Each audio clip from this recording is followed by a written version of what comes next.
Lovely evening. This is Sports Zone on Joy Prime. My name is Daniel Koranteng. I'm really wondering what I'm doing in this seat, but yes. Today we've done a bit of reshuffling, so I'm here. Sicho is here. Sicho, nice to have you. Lovely weekend, eh? Yeah, lovely weekend. Charlie, what can I do for you? I love the children set. Yeah. Today is 2 1-on-1. Yeah, 1-on-1, quick. Yes.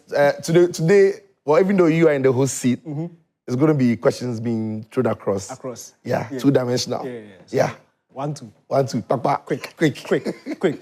Show proudly brought to you by Guinness and Piva Beverages. Their new product, Viva Strawberry. It's like a nice yogurt drink. Last week we tried it. Super stuff. I tried it during the week too. Absolutely brilliant. And also, Soccer Bet. If you are betting and you are not on Soccer Bet, you are leaving money on the table. Soccer Bet gives you hot odds, fast payouts, and real winnings. You can withdraw instantly. Premier League, Champions League, local games, all in one place. Bet on your phone, win fast, withdraw easy, stop guessing, start winning. Go to soccerbet.com right now and be smart, bet smart, win comfortably. We'll go straight into the conversation. We have this weekend produced some real drama, especially in the Premier League. Arsenal going to Tottenham Hotspur, having to win after Man City had beaten Newcastle by 2-1. They went there, scored one, pegged back, won by 4-1. Brilliant stuff. Chelsea, on the other hand, they are in their own fight for top four with Man United, with Liverpool, with Aston Villa. Chelsea at home against relegation threat in Burnley. Unfortunately for the Blues, they were unable to win that game. For Liverpool, they scored first the last-minute goal. They thought they had won the game. Goal was disallowed. Then 97th minute winner from Alexis McAllister wins the game for Liverpool. So we'll run through all the action. Of course, there was also some action in the Ghana Premier League and La Liga also. Real Madrid being replaced at the top of La Liga by Barcelona. Barcelona winning their game. Real Madrid losing to Osasuna there. But we'll start with the Premier League. We'll start with that game between Manchester City and Newcastle. In fact, we'll play the games as a lump. So we'll have Man City versus Newcastle. We'll have Liverpool up against, Liverpool's game against, Liverpool's game. Then we'll have the Chelsea game against Burnley also. And then the North London derby between Tottenham Hotspur and Arsenal. Yeah, so Arsenal responding, beating Tottenham by 4-1. The gap at the top is now back to 5 points, but Man City have a game in hand. Let's start off with the Man City game. Man City beating Newcastle by 2-1. It was a pressure game, last game of Saturday. They had to win, got that goal, got pegged back almost immediately. Then Haaland with a brilliant pass to O'Reilly. He gets the goal, City win. Yeah, I thought it was a difficult game for City, to be honest. It wasn't City have got a very decent record against Newcastle, especially when Newcastle have travelled to play against City. They never get a win there. They never even score goals there. But the nature of the season, with the way City have played and necessarily not been dominant in games and have their own defensive issues, and now smelling the opportunity of closing in on Arsenal, they put a lot more weight on that game. And Newcastle also got a lot of momentum from their Champions League action where they scored a lot of goals and they were very comfortable. So I thought City going into the game, knowing that they can close in the points on Arsenal and put pressure on Arsenal because Arsenal were playing on Sunday. A lot was hanging on that game. But what really helped City was the way they started. Got a goal quite early from O'Reilly. It settled the nerves. Then Newcastle got back into the game. But I like the way City also approached it because Newcastle were going to be physical and City matched that physicality. Yeah. And this season, we're beginning to see, especially in the second half of the season, we're beginning to see an Erling Haaland whose all-round game is a lot better. He's a lot more involved. He's dropping them to pick up the ball. He's putting in decent balls. And we saw that go for O'Reilly in the manner in which he dinged it into the fast take for him to head it home. So yeah, for City, would have been by hook or crook, win it. It wasn't going to be how pretty it was. Just win the game, put pressure on Arsenal. And in the end, I thought City could have had a lot more goals, but they were at times wasteful in the final third. Let's talk about some of the major incidents in the game because there were some controversial moments. First of all, the Dan Burn goal that was disallowed for offside. Eddie Howe was asked after the game. He said he was going to seek clarification to the rules because what happened was Dan Burn was onside. Just before the free kick is taken, Ruben Dias pushes him into an offside position. And that's why he was offside on that goal. It's a very interesting situation. Yeah. I don't think we don't see too many of that. I really can't find an example barely plays out, yeah, of something that has happened in the past. But yes, it's offside, But the Newcastle players will argue that it was a foul that led to him being offside. Is a penalty a stretch? If it's a foul, it's a foul. It's if the referee and the VAR thinks that push on him is a foul. I think what helps Ruben Dias in the case is Dan Burn is almost making the move in the direction in which he is pushed. You know, normally when players are pushed, they are pushed against the direction that they are going. So a player is trying to step and jump and head the ball, but he's pushed so he can't jump. A player is trying to run in a different direction, he's pushed into the other direction. But Dan Burn is actually held into the position that he's almost starting to make the run into. So you are not thinking of it as an obstruction or a push that forces him to be where that he can't get in touch with the ball. And in fact, without the push, he probably doesn't get to the ball. Because it was the push that puts him in the position to get to the ball. Otherwise, maybe he would have been late to reach in the ball. So if the referee doesn't think that it's enough to disrupt his direction, then maybe he doesn't give it. But it's an interesting scenario. If the referees consider that to be an obstruction, a push that changed the direction or gave the player less advantage of reaching the ball, that would have been an interesting case. But actually, that contact aided the player in getting the ball, but in an offside position. The second one was in the second half. Again, Dan Burn involved. Bernardo Silva running into him. That on any day is a yellow card offense. He was clearly not playing the ball. Dan Burn was already in the air. And Newcastle, the section of Newcastle fans are deeming that even reckless play. Should that have been a second yellow card? Probably should have been. Because we've seen this being given against certain teams this season. Yeah, he wasn't going for the ball. He wasn't looking at the ball. He was just clearly, again, obstructing Dan Burn. I mean, referee's thinking, Bernardo and Dan Burn should be bigger.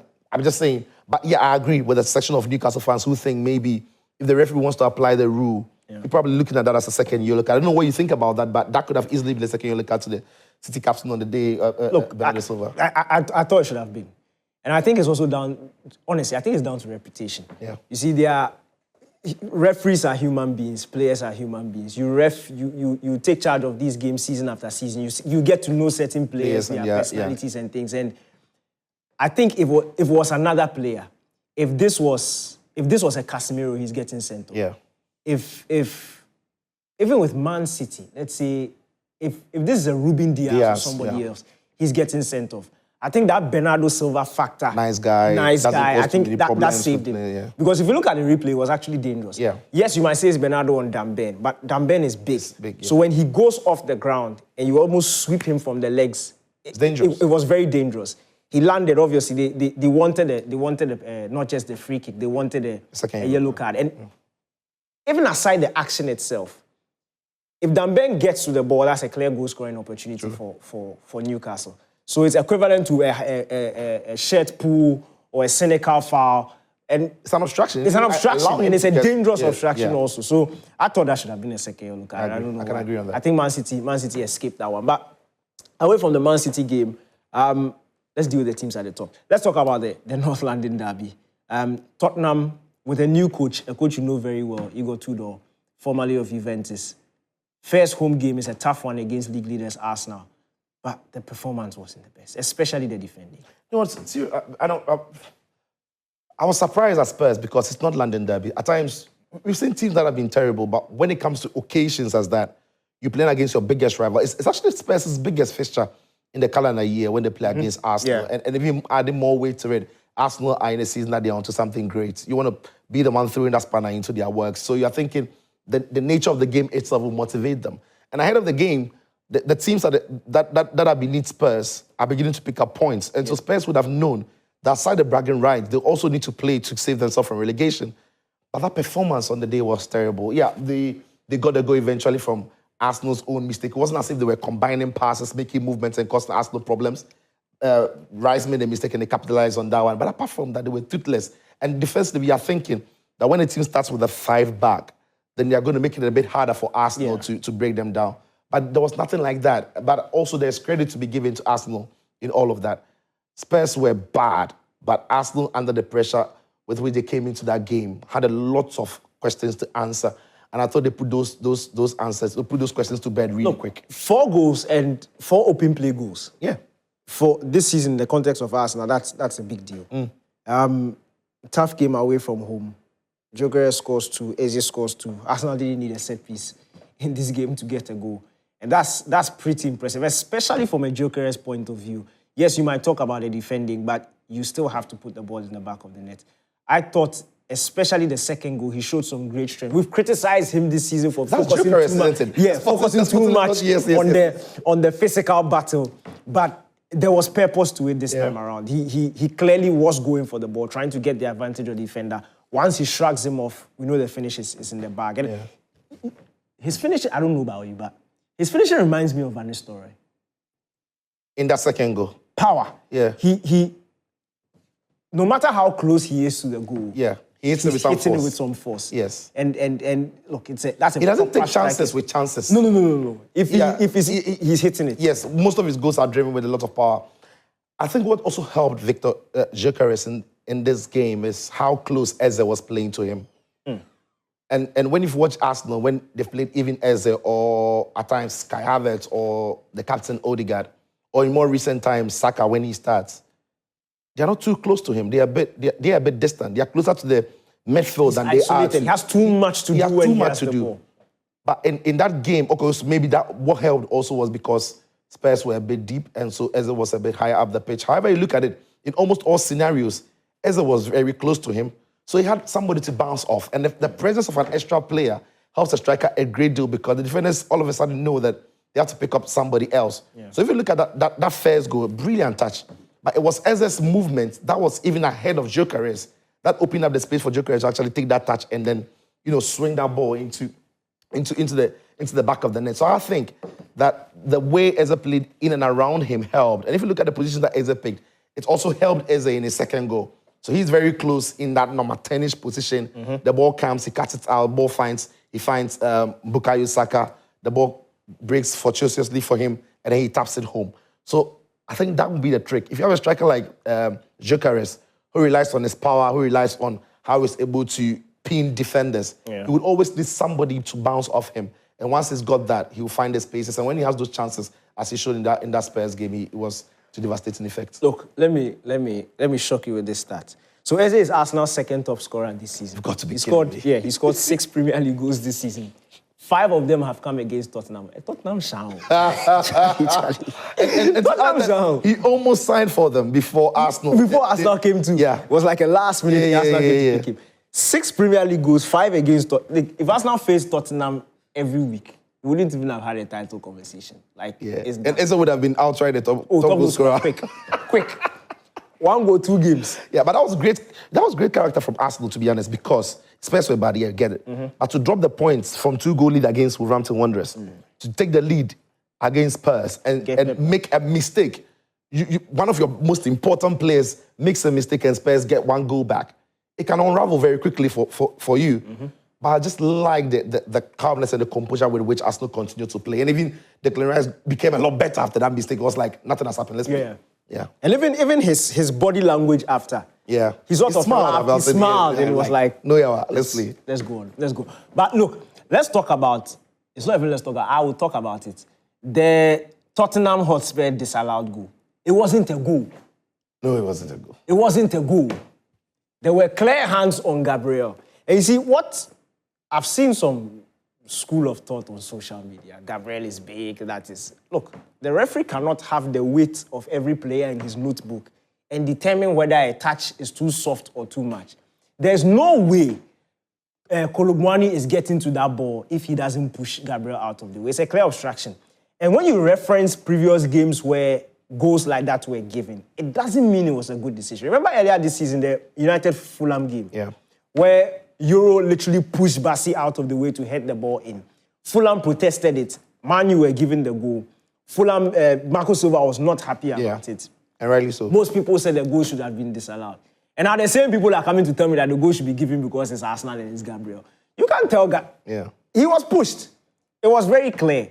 And you see, when you are in the air, you try it. If you try and push somebody when the person is standing, it's much more difficult than when the person has already taken a step. If the person takes a step, the slightest push gives it a bit more momentum. So for me, it was I think the referee made a very good decision. And referees should take a cue from this. when there are hands in the back, because we saw Arsenal and Newcastle, I don't know this season it happened, last season also happened this season it happened with the Walter Mardi case. Yeah. Last season I think it was Gordon who scored the goal. Hands on Gabriel, 2 hands, literally pushes him down to get the advantage to head the ball, and the goal is given. Ekitike also benefited from something like that against Spurs earlier this season. It's a foul because it impedes the defender and it gives the forward player an unfair advantage. So I don't see why. Gabriel to twerk. We see him. Oh, show the replay again. Show the replay. Gabriel the twerk. See him. No, but it also comes with the experience of the game. Gabriel knows. Yeah. That as soon as he feels 2 hands. Hey, Charlie, the twerking monster. Yeah. Hey, Charlie. And look at the way he flicks his arm out. Yeah. It's almost as if he's telling the referee, look, I can't go any further. Yeah. And it's when he plants his feet, it's just about to spring into the air, that push. And no matter how little it is, it unbalances you. Yeah. And it takes every advantage away from you. I think that is why the referee gives it. I think it's a fair one. Look at him. He's got both hands to his back. Yeah. No matter how little it is, there's still a push. He actually bounces off him with that push. Yeah. It pushes him and he goes back. Goes back. So you can understand that, yes. So, I mean, it's a clear foul. Anyone on the pitch is a foul. Kolomwani, yes, puts the ball into the back of the net, but that was after he had obstructed and quite clearly pushed Gabriel. Now, these two are also involved in another incident. I've seen it also on social media, where Gabriel sort of runs across Kolomwani. It was a last man situation. I think the foul went for Arsenal. The foul went for Gabriel. It went for Gabriel. So Gabriel won the foul. Yeah. And what do you think about that situation? It's one that divides opinion, and quite clearly so. Because I thought there were 2 fouls. The first foul was Gabriel, who was grabbing the shirt of Kolomwani. But that was before Kolomwani turned around him and almost gained an advantage. But at the time he finished turning around him, Gabriel lets go of his shirt. So at that point, Kolomwani was free to go. But it was Kolomwani then who had grabbed the arm of Gabriel as Gabriel was trying to turn. So Gabriel falls. So if the referee doesn't give a foul for the hold on the shirt of Kolomwani, and he thinks it is fair because both of them are hustling for the ball, and Kolomwani is grabbing the arm of Gabriel as Gabriel goes to the floor, I think that is quite clear. It's clear for the referee to see that the time that Gabriel had held the shirt from the front, because the referee was behind them, he held the shirt from the front. The referee couldn't see it. We saw it in the replay. But by the time he had gone off him and is grabbing the hand of Gabriel, quite clearly, the referee could see that. So I can understand why the referee gave it. But if you see the replay from all angles, then you know why it could have been an earlier foul to Kolomwani and why maybe it could have been an advantage to Kolomwani. Charlie, you know a foul. Masa. It wasn't a foul. I thought he grabbed his shirt. At that point. Yeah, but he let go of it quickly. Yeah, it wasn't enough. Yeah. It wasn't for a prolonged period. So, yeah. ladies and gentlemen, Sexy Sesko has scored for United. Charlie. And he just came on into the game. He just came on. Quick one. So United moving into top 4. Benjamin Sesko. For now, as it stands. Yeah, for now. As it stands. I'm just seeing the goal. United were building up from the back. Cunha is involved in it. It's a counter, so swings the ball to Brian Mbeumo. Mbeumo one-on-one with Tarkowski. And it's Sesko who arrives into the box and plants it home with a lovely killer into the bottom corner, left-hand side of Pickford. So yeah, United are in the lead.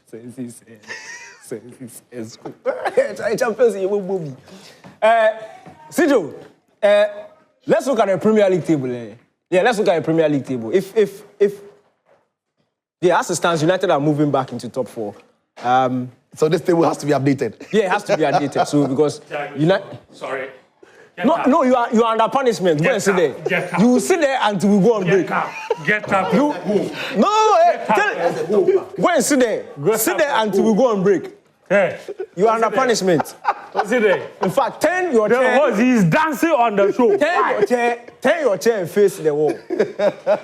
You are Why are you dancing on my show? I see the way I handled it. You were fully.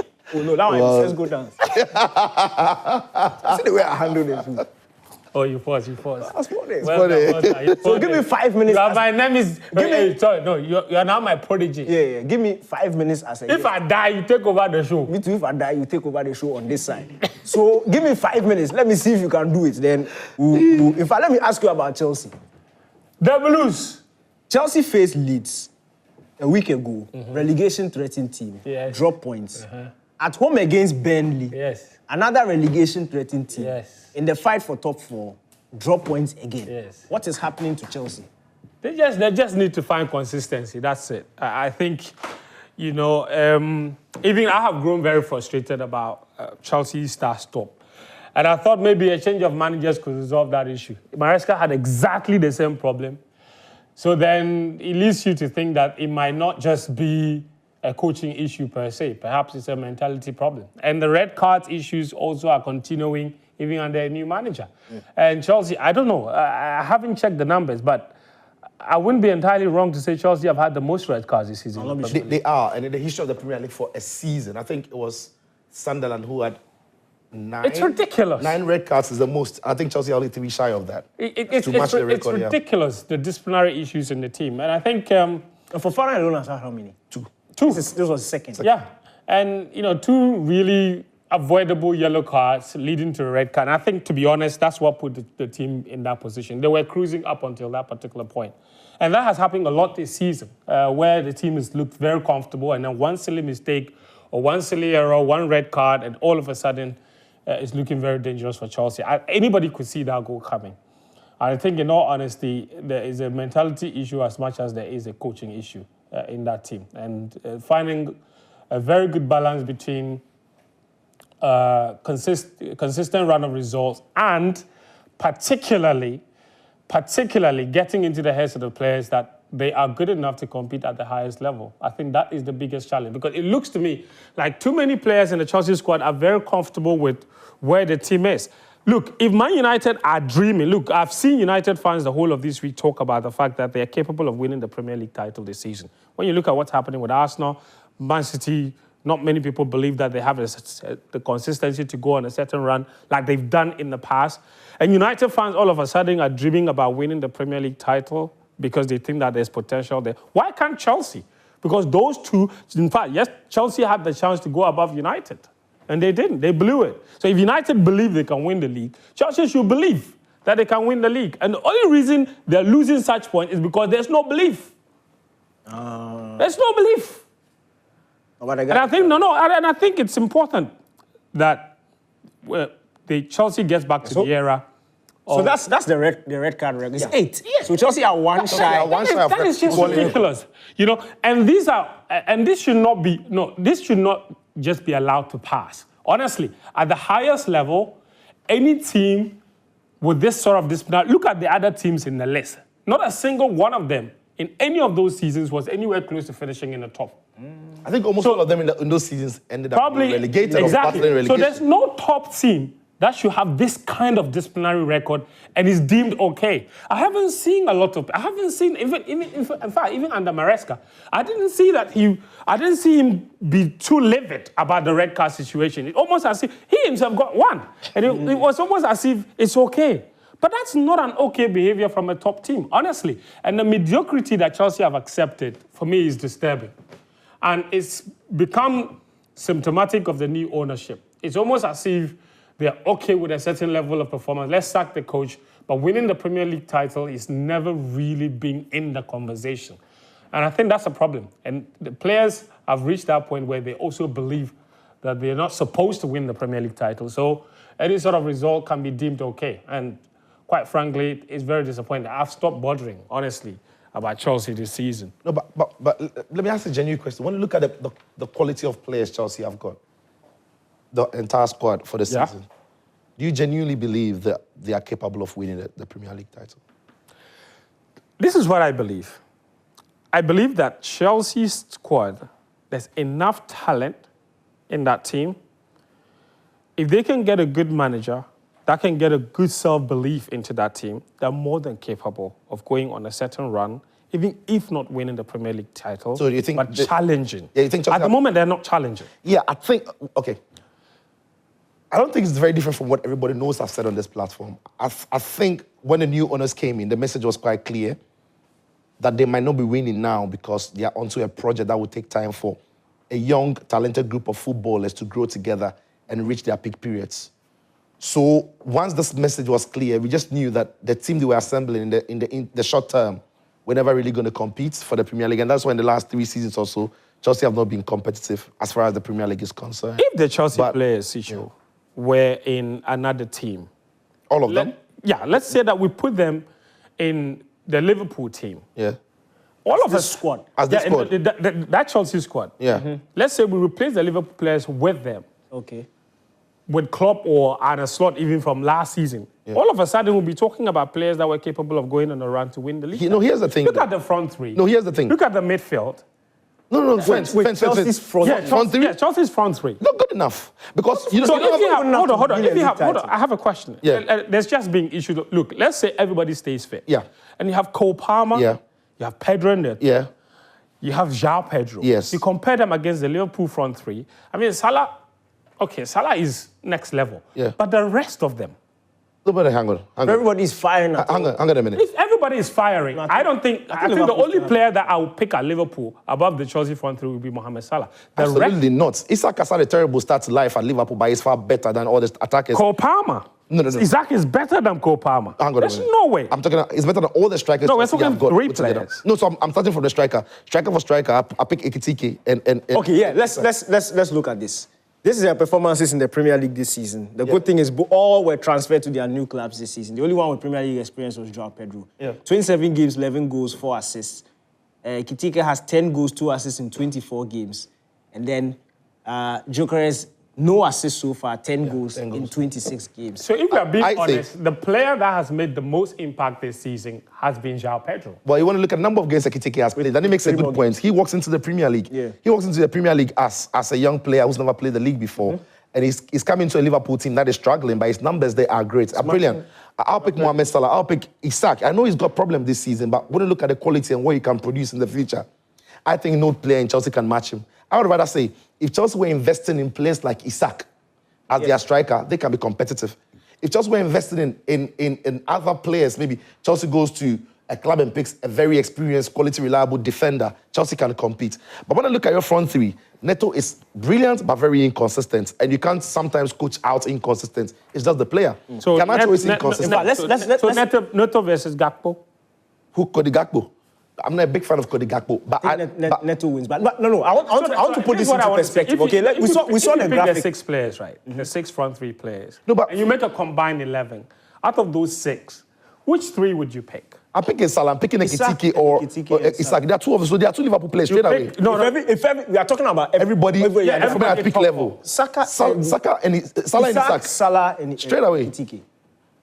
Straight away. Look at playing behind them. Maybe if you're looking for a number 10. And the front there is even Kopama is not taking off. Please put up the graphic again. I want to show you something. Gyökeres' numbers this season are not deemed impressive. 10 Premier League goals for a team like Arsenal. Challenging for the title is not impressive. Hugo Ekitike coming into the Premier League for the first time. These are okay numbers. These are not the best, but these are okay. But for João Pedro, this will rank amongst his best numbers in Premier League. And he's the only one who's already played in the Premier League. The point is, that's his highest scoring season, actually. Exactly. So Chelsea don't have a striker who can give them title-winning numbers. They don't. This is the best he can offer. And the best he can offer up against the rest who are underperforming is almost at par. So we know that Ekitike will definitely improve as the players around him get better. Gyökeres will definitely improve because this is probably the lowest numbers he's had in the last 4 or 5 years. But for João Pedro, this is his peak. And what's the guarantee that he's going to get better? What's the guarantee the players around him are going to get better? And that's what I think Sicho is saying. Talking about the fact that Chelsea haven't invested in players who are championship-worthy players. Yeah. They will compete in and around, but they cannot sustain a title challenge. 38 games in the season, consistency is just a bit too much. Yeah. And it's not a fluke. It's not something we're just saying. I understand that point. Because it's happened last season. Yeah. We saw it. This season again is happening. 2 seasons ago, we saw it happen again. So it's not like, yes, the players are talented, but you need a certain right mix of players who can take you. And on that point, I just want to say that I think probably it's a bit unfair to blame a lot of it on a player like João Pedro and say that his numbers aren't championship-winning numbers. No, he's an example. But those are the facts. I get it. Guaranteed that if your top striker in a team that should be competing for the league is giving these numbers, it may not be deemed good enough. certainly, per the standards we've seen over the years. But in all sincerity, like in all fairness to João Pedro, this season, out of the top 5 teams, only players from Man City have scored more goals than him. Semenyo and Haaland. Yes. Other than that, the other player that has scored more than him is Thiago. Yeah. But all the top 5 teams, he's scored more than any other striker from Liverpool, more than any other striker from Arsenal, more than any other striker from any of the teams, Aston Villa, above Chelsea. So that's just to support Daniel's point that we need a certain class around him. So, I feel like if they had, I think if Chelsea had, say, Cole Palmer fit from the start, and Cole Palmer was contributing similar numbers, and there was another player like maybe Pedro Neto, contributing maybe half those numbers, Chelsea will be much better off. So João Pedro is actually a superb signing. The reason why I'm not buying that is Nicholas Jackson was producing somewhere around these numbers. True. And Cole Palmer was producing the numbers you were saying he would have produced if he was fit. Chelsea still didn't compete. The problem is the collective. So what João Pedro has done is only to replace what Jackson was doing in terms of numbers, not necessarily play. But as a collective, it didn't get them to be competitive. It is not in attack. It is not in midfield. It's not in defense. It is the entire structure of the team. Because when you pick João Pedro and you put him into the Man City team or that Liverpool team, he probably is going to help them achieve a lot more. Because around him are massively talented footballers. Can you imagine if Cole Palmer was playing for Arsenal?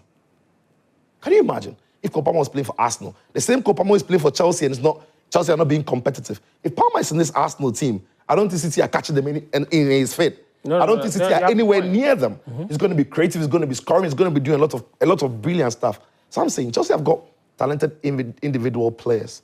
However, as a unit, their age profiles, their mentality level, their leadership quality, and everything that blends what a winning team is. Plus the manager. Plus the manager, it's not there. I agree. And that is why I have a feeling Enzo Maresca left. Because when Enzo Maresca came to Chelsea, he was coming into Chelsea as a championship winning coach with Leicester.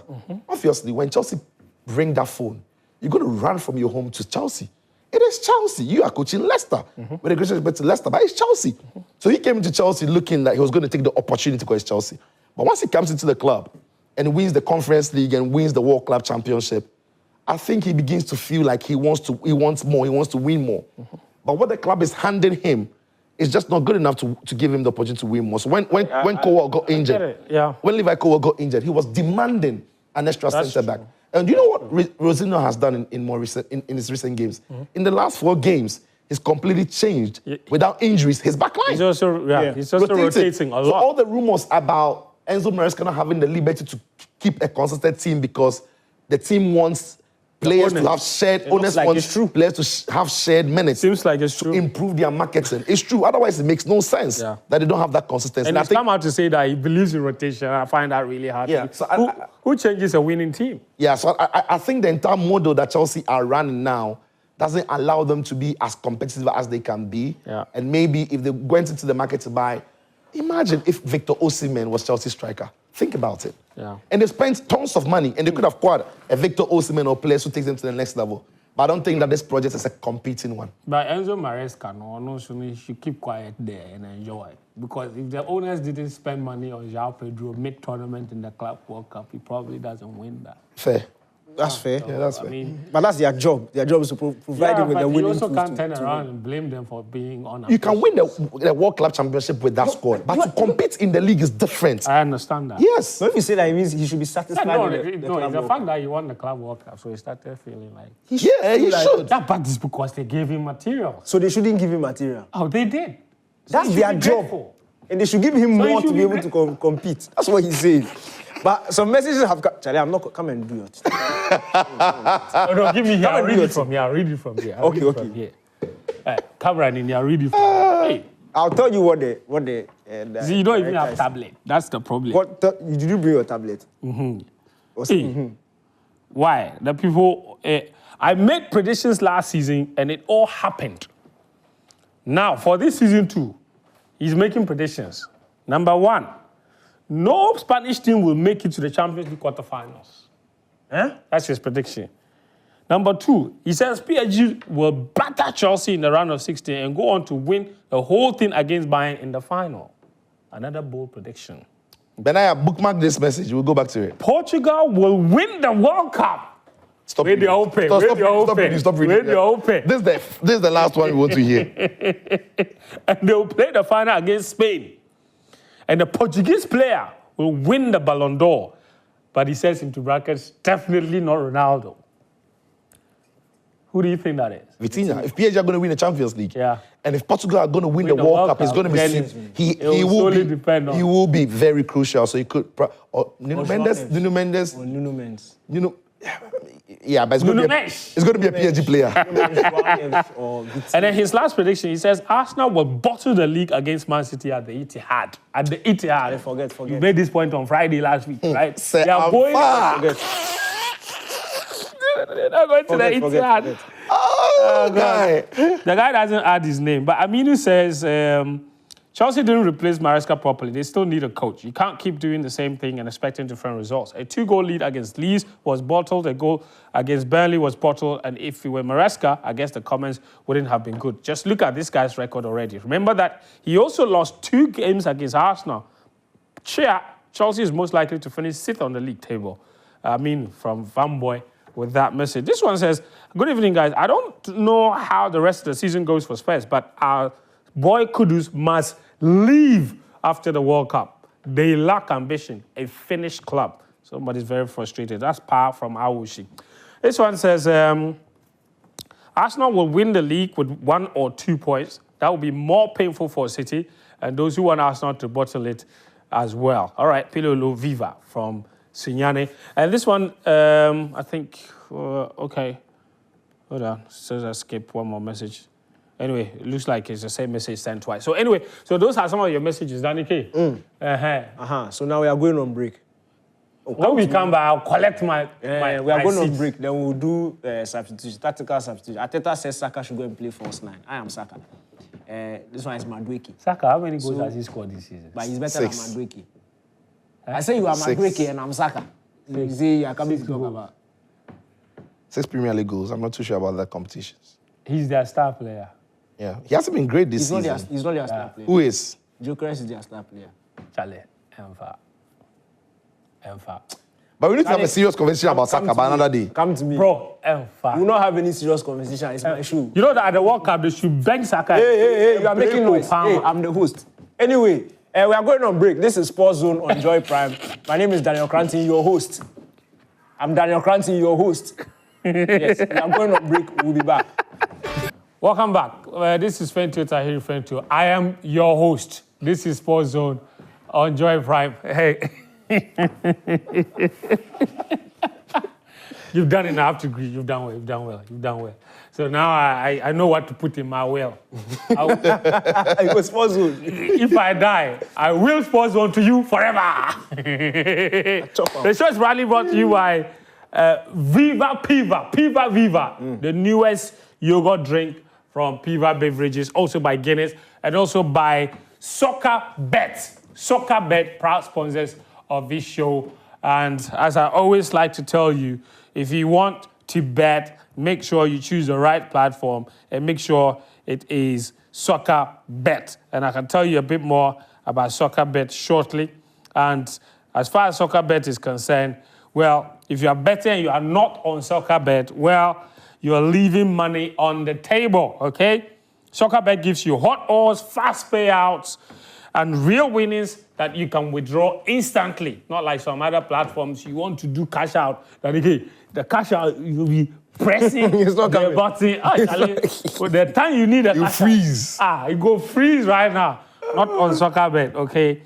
Premier League, Champions League, local league, everything there's some all in one place. Bet on your phone, win fast, withdraw easy. Stop guessing, start winning. Go to soccerbet.com right now and bet smart and win confidently. Soccerbet is SOCCA, not ER. Soccerbet, okay? And then start winning today.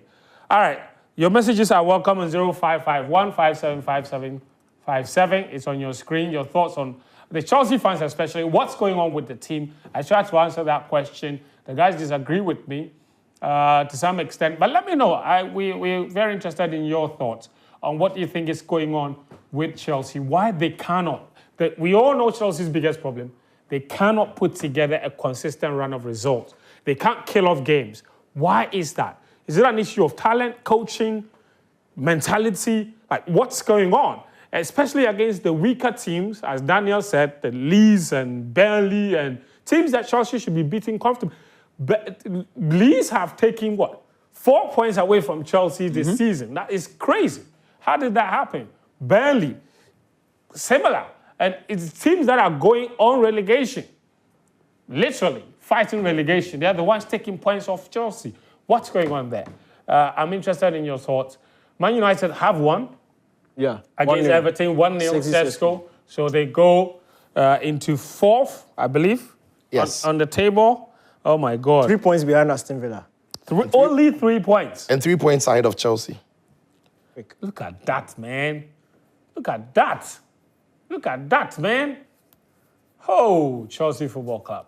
Anyway, Karim is here, all decked out in suit.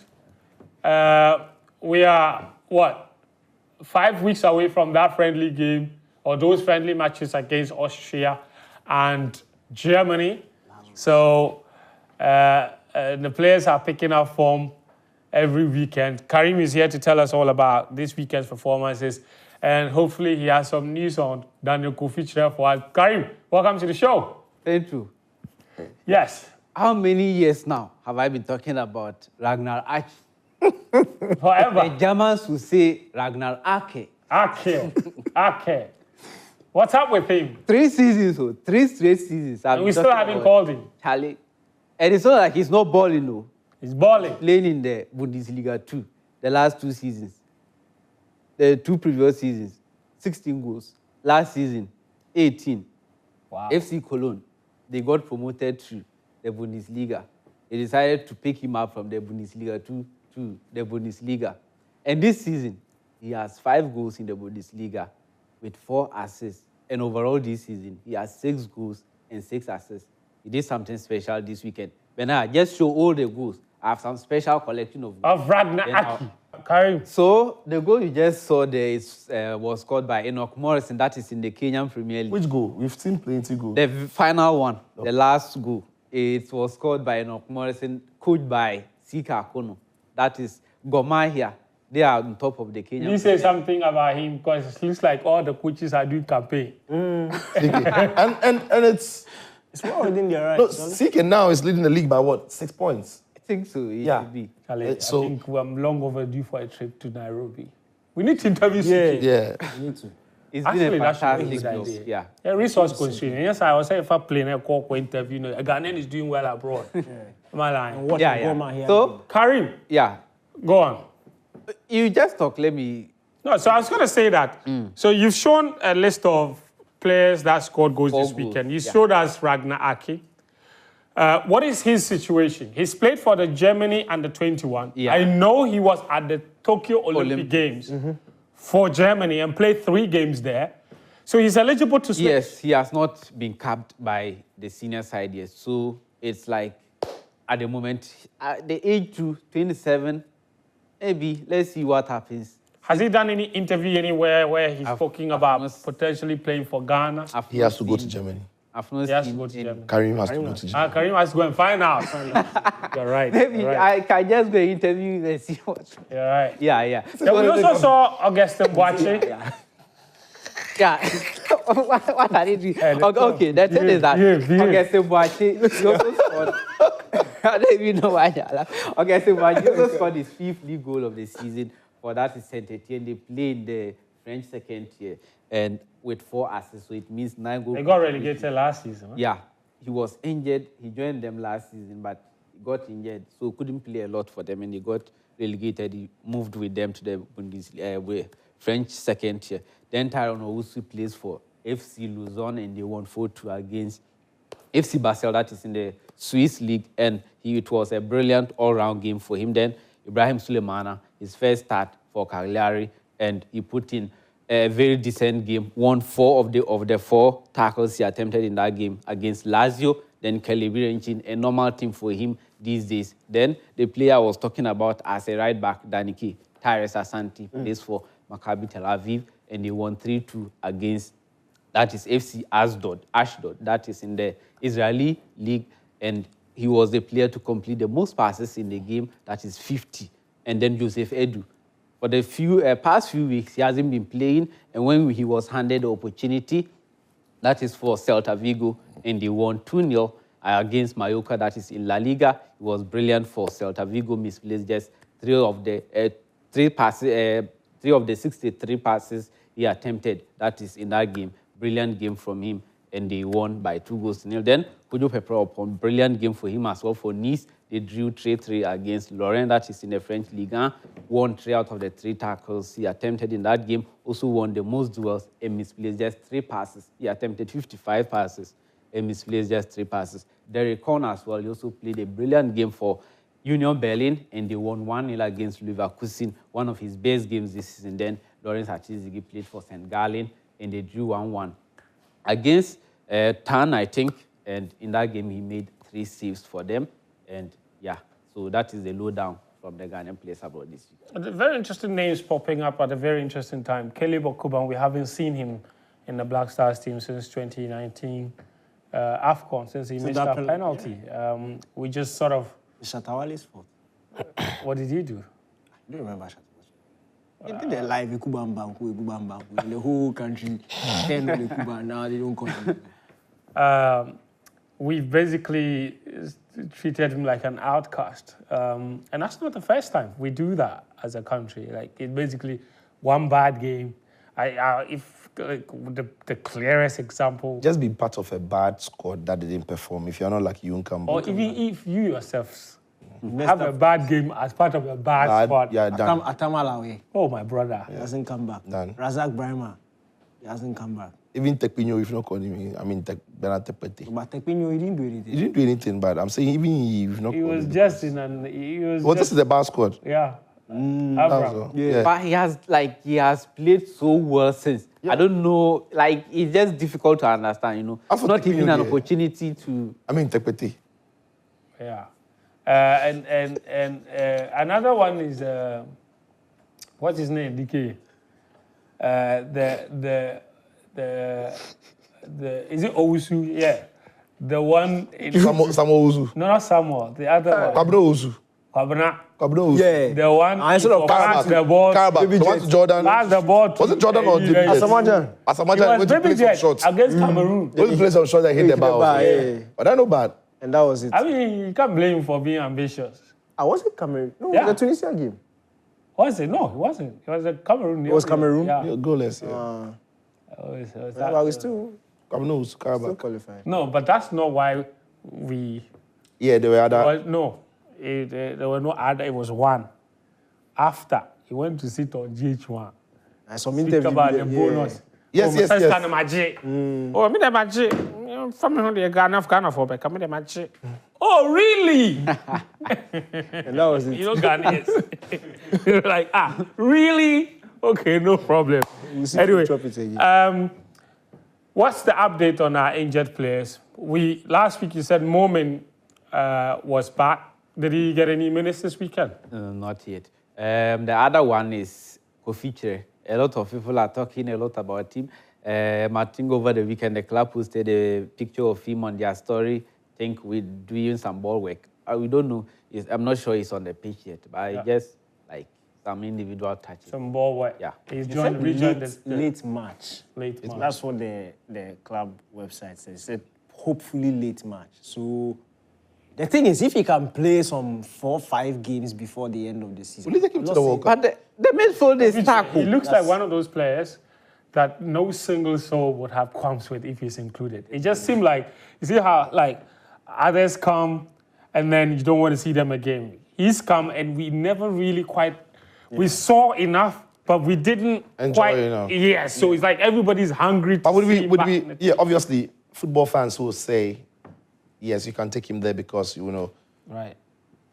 I mean, but we are doing our job. Would we... I don't think he'll be of much use. Look, he's missed 3 years of football. Yeah, Yeah. that's a long. 3 years. Yeah. The last time he played football was 2022. the last time he played for, he got an injury right after the Nigeria game. Yeah. Yes. Yeah, so that's March 2022. That's a long That's a crazy long time to be absent. You're not too sure in what form he will be in. You don't. Man, I think even at the time, Freiburg was in Bundesliga 2, I believe. No, he was just- St. Pauli. Yeah. St. Pauli. Freiburg St. signed Pauli him and- from St. Pauli. He was playing in Bundesliga. That was his first season. Yeah, in the top Bundesliga. flight. Yeah. And then he got injured. What do we know? What do we know about Kudus? What is the timeline for Kudus' return? Kudus, the club said after the International break. International so that's break. April. He's coming early April. Wow. Yeah. So the international break is end of March. Yeah, he'll be. Maybe, they just want to avoid him going with Ghana and Yeah. even if he's fit, they may just try to extend it until after the international break so that he doesn't have to go. But even for Ghana's Yeah, sake, he's it's in the- important he heals. Yeah. Even for Ghana, even if he's declared fit and has played 2-3 games at this club, I don't think you invite him. Yeah. Yeah. I think you allow him to recover properly because it's going to be crucial. I hear he was in the Netherlands. Yeah. Okay.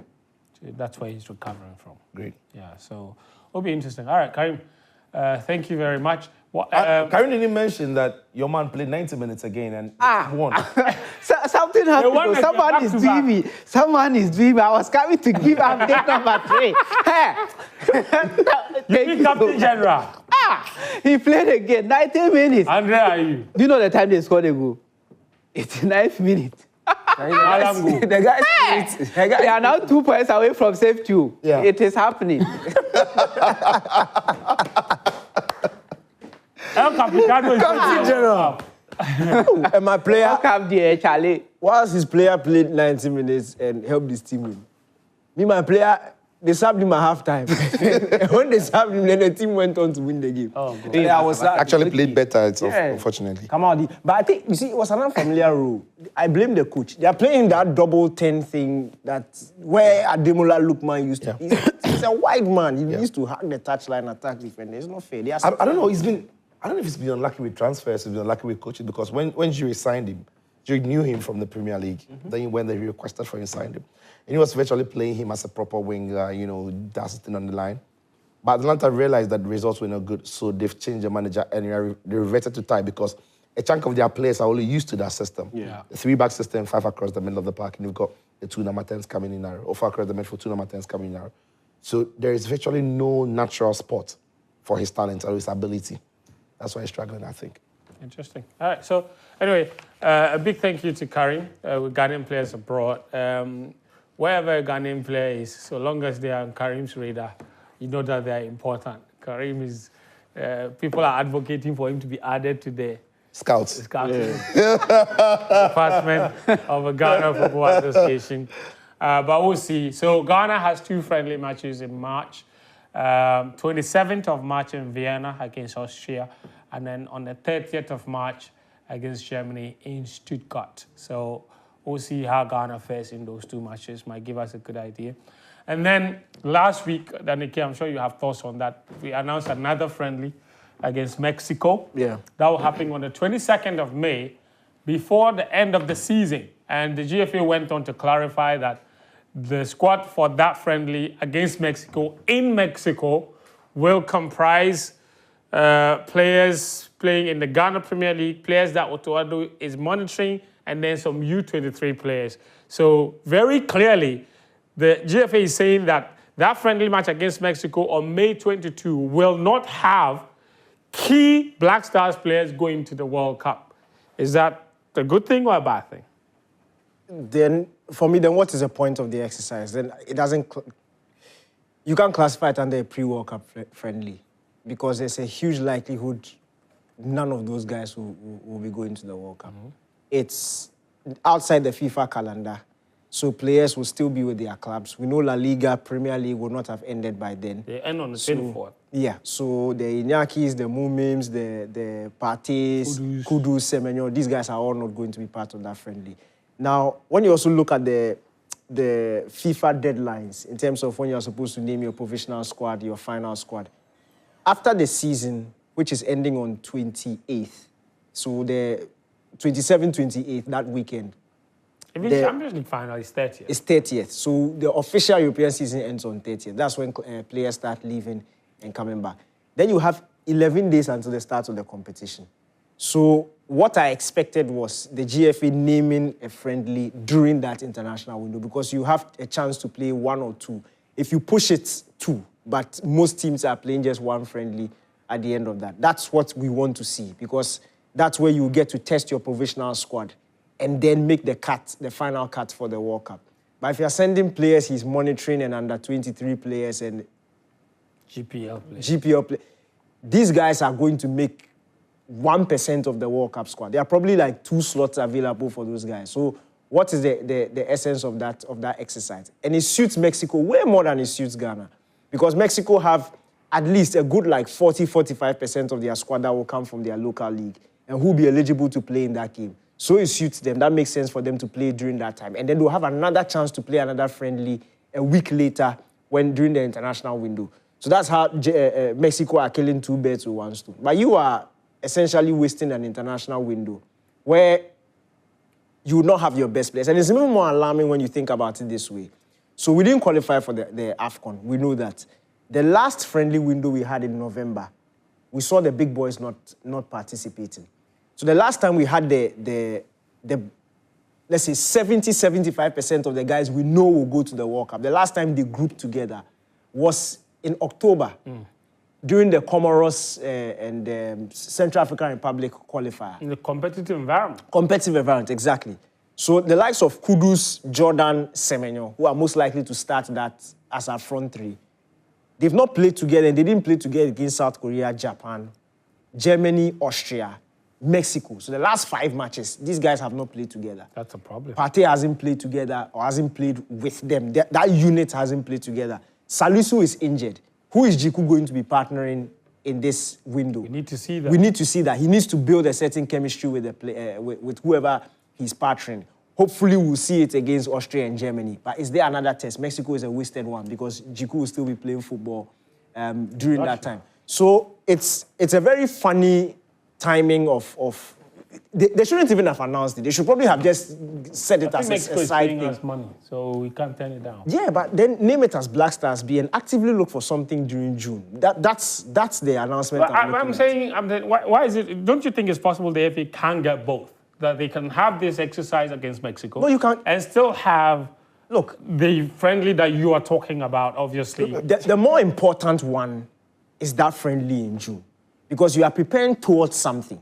So you're saying that they shouldn't have. But if you're going to Mexico without the key players, there's really no big deal because they could have not gone to Mexico and the big players would still not have got it anyway. Fent, it's 11 days to a World Cup. You've not had a competitive environment since October the previous year. So that's like 8 months these guys have not met together. You already are not a finished article.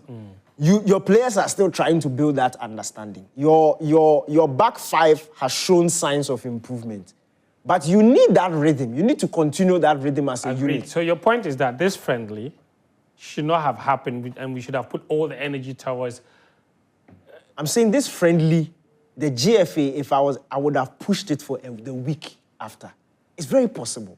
Oh, and then still added... Okay, fair point. No, because by all means, we're always going to have one in June. Yeah, because Mexico will play again. Yeah, okay. Look, I agree in large parts of what Daniel said. When you look at when you think of the World Cup and you think about these friendlies against Mexico especially, it does us no favors at all. But I think the FA are looking at the financial gains of this friendly, so they've got an opportunity of honoring a game as Ghana. And they've got a lot of players as Ghana, so they can assemble that team and then make those financial gains. I don't think in their minds it's in preparing for the World Cup. Right. The other thing would be, so are you going to use... Otto might have players there that he wants to monitor, include in the squad. Obviously, not a key player, but certainly squad members.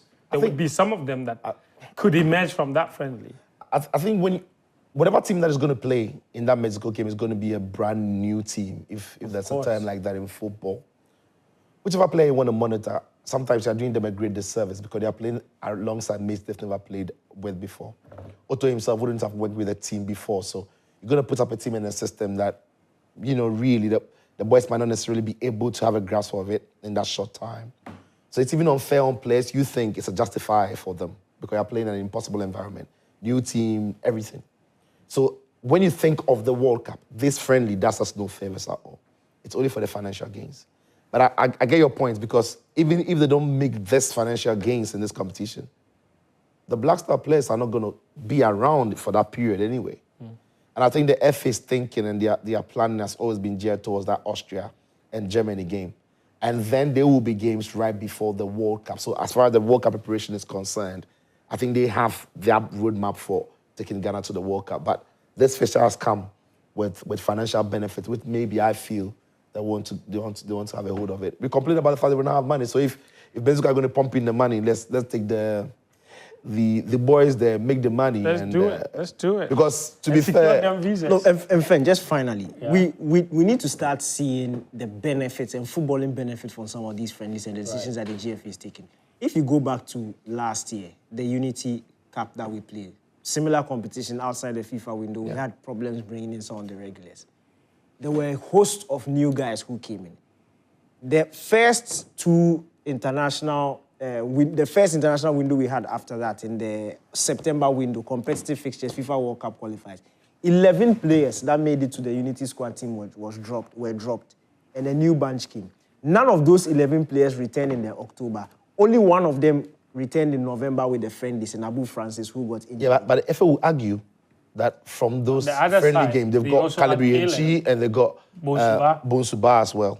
So those might not be great in numbers, but they might be great in impact as far as... No, but you see, the point is, Yirinchi was already in the team. He had made a call-up before that. Yeah. Bonsuba had made a call-up before that. Maybe they may not have played, true. But they were good enough. But after those games, I think we're all convinced that these guys... They never played because they didn't have the opportunity, but they had the opportunity in that Unity Cup. But I get it. I get what you're saying. Like, the wholesale thing is... I get... Let it make sense going forward. We know that, okay, fine. When you are giving these players... take the money. I'm not saying don't take the money. I'm just saying... But take the money we could lose. You can't. It's just the footballing part of things. We need to... Charlie, so we are going for and you are... The money, the World Cup is bringing more money than No. It's all being sir. Let's wrap up with La Liga and Champions League action. Barcelona are back top of the La Liga table. A very convincing 3-0 victory over Levante. Real Madrid, on the other hand, were shocked by Osasuna. This is the Barcelona game. Firming, Lopez and Frankie de Jong, all of them getting on the score sheet. Really good to see Barca back top because I feel like last week was quite chaotic and dramatic for Real Madrid on all fronts, obviously from the Champions League midweek. And it seemed that had a bit of a toll on them in the game against Osasuna. The moment they equalized, then, I don't think so. Osasuna found the winning goal. But I mean, of course, Barca against Levante, you're expecting Barca to win. But Levante have struggled all season at the base of La Liga. Barcelona at home, they've got way too much quality. Barca are always in trouble of these scenarios. But when they don't play against teams that have got the quality to punish them when they break behind these high lines, Barca have always got a threat in attack to punish their opponents. And that's what we saw in this game. They are not, again, also a finished article. It's the reason why La Liga is a pendulum now. We don't know if the fact that Barca are top means they're going to win because there are going to be games where they're going to concede so many chances. And Real Madrid as well have not shown that they can be consistent. So, it sets up for what will be a league title that will go down to the wire, I think. Okay. Real Madrid, and that's the final goal. What a goal. Really, really good one. What a fantastic goal. But DK, that Real Madrid game, I was watching it last night. I mean... Real played really well, but the moment they got the equalizer, and it was a really good equalizer, then Osasuna found the winning goal, a fantastic goal. Again, the crack showing in this Real Madrid team, defensively especially. Yeah, there are problems, and that's what's hurt me about this season's La Liga. Both teams are not firing at their usual standard. Right. So you watch Barcelona games, and it doesn't look like Barca. Real Madrid have been in 6s and 7s all throughout the season. The past 3 weeks, they've been on top everybody has known that they are not in their best form, yet they were sitting on top of the table. And as Cicho has said, it will keep chopping and changing until the end of the season. They will switch positions throughout the rest of the season. It's just about who can maintain a small level of consistency. And at this point, I really can't tell which team will be able to do that.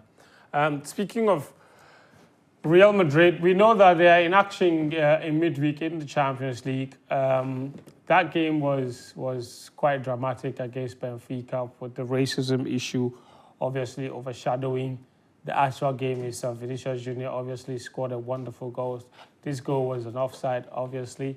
But in the end, yeah, they got a 1-0 advantage from that first leg. And now we know Cristiano is being suspended for this return leg. I don't understand that. I think they want to de-escalate the situation. No, you can't do that. Okay, so... Well, you can do that because if he plays... What happens? He could be attacked. By who? By the fans. It shouldn't happen. No footballer should go to the... You can't guarantee it. No. You should be able to guarantee it. Think about it. That's the problem. Hang on a minute. If this was Kylian Mbappe and Real Madrid are going to play a very crucial game, or think about for anything. Yeah. And they're going to play a crucial game, and you're telling their best player, who's under investigation, is not proven to have done any wrong or whatsoever, you're telling me he can't play in that game. No way. No, he's proving to have done wrong. No. Hold on. You've heard the reports. Yes. That he said he didn't say it was homophobic. Yeah. But that it was what? Homophobic. Yes. That in itself is also worthy of a punishment. Hang on, but the investigation is still ongoing. Yeah, but he admitted to that part. Hang on. But the investigation that in itself should warrant a suspension. Only after when the investigation is done. Yeah.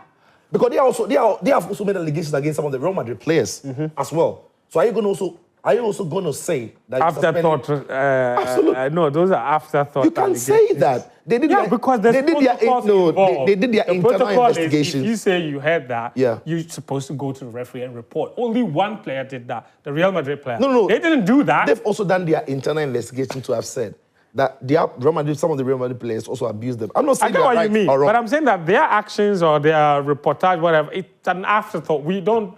There are protocols involved. If you don't go through with them, don't come back later and come and tell us that this is what happened. They are not saying that they were racially abused. If you can only go to the referee if you're racially abused. Yeah. If somebody's insulting your father, your mother, or homophobic, you don't go to the referee.